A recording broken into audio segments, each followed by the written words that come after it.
એના પૈસા પાછા આવે મંદિરમાં કોમ લાગે બધે જ બતાવશો અહીં શેડ માર્યો હે 4 લાખ તારી પાસે અહીંયા 50 મીટરના એરિયામાં કોઈ જગ્યા નથી કે શેડ મારે ટોટલી 50 મીટર એરિયામાં આખો માળીવાસ આવી જાય છે અહીં શેડ મારવાની કોઈ જગ્યા નહીં 20 બાય 20નો રોડ બી નથી તો ટીડીઓ સાહેબ એવું કહે છે કે હું તપાસ કરીશ અને પછી હું આનો જવાબ આપીશ અને એને પહેલાં મેં એમને ભ્રષ્ટાચાર માટે અરજી તો આપી દીધેલી છે આજે મહિનો થશે પણ એ લોકોને અધિકારીઓને બચાવવા માટે અહીં કોઈ કાર્યવાહી થતી નથી હવે હું કલેક્ટર પાસે 30 તારીખે જવાનો છું એના માટે આખું ગામ આવશે ત્યાં માતાએ શેર મારેલો તો આ બધા મારી મેળાના પૂછી જો કે પૈસા ઉઘરાઈને શેર મારેલો તો અહીં કોઈ શેર મારેલો છે બીજો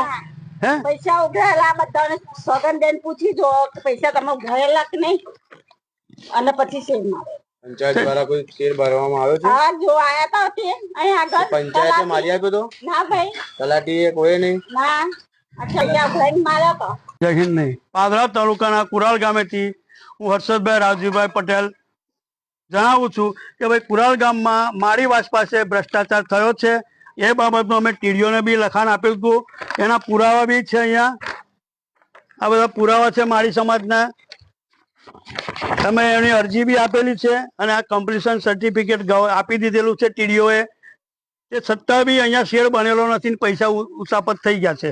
અમે અત્યારે મારી સમાજ પાસે ઊભા છીએ અહીંયા કોઈ પણ જાતનો શેડ બનેલ નથી આ મીડિયા થકી મીડિયા બધું બતાવી દેશે કે 50 ટીડીઓ સાહેબ એવું કહે છે કે 50 મીટરની રેન્જમાં જો શેડ હશે તો માન્ય ગણાશે પણ 50 મીટરના એરિયામાં તો આખો મારી વાત આવી જાય છે એટલે શેડ બન્યો જ નથી અને શેડની ઉચાપત થઈ ગઈ છે અને ટીડીઓ આ માટે બધાને અંધારામાં રાખી અને અધિકારીઓને બચાવે છે કેટલું કામ મંજૂર થયેલું 4,02,000 રૂપિયાનું કામ મંજૂર થયું હતું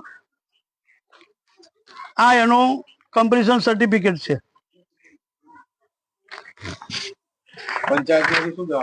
પંચાયતમાંથી એવું કે છે કે ભાઈ આ એક રેકોર્ડ આપ્યો બીજો રેકોર્ડ ઉપલબ્ધ નથી ફરી અમે માહિતી માંગી તો આયોગમાંથી જે ટીડીઓ સાહેબે એવું કહેલું અને તલાટીએ કે ભાઈ અમે એક તરફી વહીવટ લીધો છે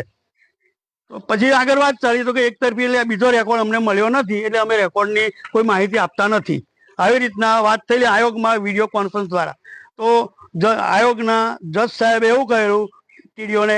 કે ભાઈ એના માટે તમે તલાટી રાહુલ ઝાલા તલાટી હતા એના માટે તમે શું એક્શન લીધું તો કે ભાઈ મેં એને નોટિસ આપી છે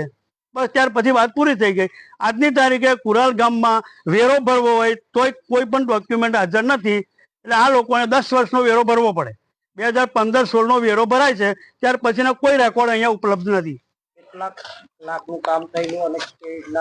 એ તો અત્યારે તો ચાલુમાં તો ઘણા બધા ભ્રષ્ટાચાર છે પણ 2 ભ્રષ્ટાચાર ઉજાગર થયા છે કે ભાઈ કુરાલ ગામમાં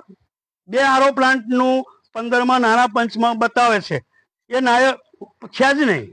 કુરાલ ગામમાં 2 આરો પ્લાન્ટ છે જ નહીં પછી કબ્રસ્તાન વાળી નરીમાં જે ભ્રષ્ટાચાર થયો છે એ નરી બની જ નથી અને એના પૈસા બી ઉચાપત કરવામાં આવ્યા છે એ 15માં નાના પંચમાં છે તો મને ટીડીઓ સાહેબે મેં વાત કરી તો મને એવું કહ્યું કે ભાઈ રેકોર્ડ ઉપલબ્ધ નથી આ એના પુરાવા છે કબ્રસ્તાન વાળી નરી 5 લાખ રૂપિયાનો મંજૂર થયા છે 15માં નાણા પંચમાં એ આવી રહ્યું છું હા એનો એક્ટિવિટી કોડ છે 2022-23માં બનેલું 64-266-645 એક્ટિવિટી કોડ છે એની ઉપર 5 લાખ રૂપિયાના માળીવાસ પાસે નરી પર આરસીસી રોડ તે બન્યો જ નથી અને એના અગેન્સ્ટમાં મને તલાટી એવું જવાબ આપ્યો કે રેકોર્ડ ઉપલબ્ધ નથી એટલે મતલબ કે રેકોર્ડ કુરાલમાં છે જ નહીં અત્યારે કોઈને દાખલો કઢાવવો હોય તોય રેકોર્ડ નથી વેરો ભરવો હોય તોય રેકોર્ડ નથી તો મેં ટીડીઓને ટેલિફોનિક જાણ કરી તો ટીડીઓએ મને એવો જવાબ આપ્યો કે ભાઈ તમારે FRI તમે કરો તો મારી જવાબદારી છે પંચાયતના રેકોર્ડ સાચવવાની અધિકારી એ લોકો છે તો રેકોર્ડ ક્યાં ગયા તો એ લોકોએ શોધવાનું હોય ને અમે કઈથી રેકોર્ડ શોધવા જઈએ તો આખા ગામના 3000 માણસના રેકોર્ડ ગાયબ અત્યારે કોઈને વેરો ભરવો હોય કે કોકને જન્મનો દાખલો લેવો હોય તો આ સર્ટિફિકેટ આપી દે અહીંથી કે ભાઈ રેકોર્ડ નો રેકોર્ડ તો ત્યાં કચેરીમાં જાઓ તમે વકીલ કરો કેટલા ધક્કા ખાય તોય મેર નથી પડતો તો અહીંથી રેકોર્ડ શું કામ લઈ જવામાં આવે છે શું નામ તમારું? મારું નામ હર્ષદભાઈ રાવજીભાઈ પટેલ.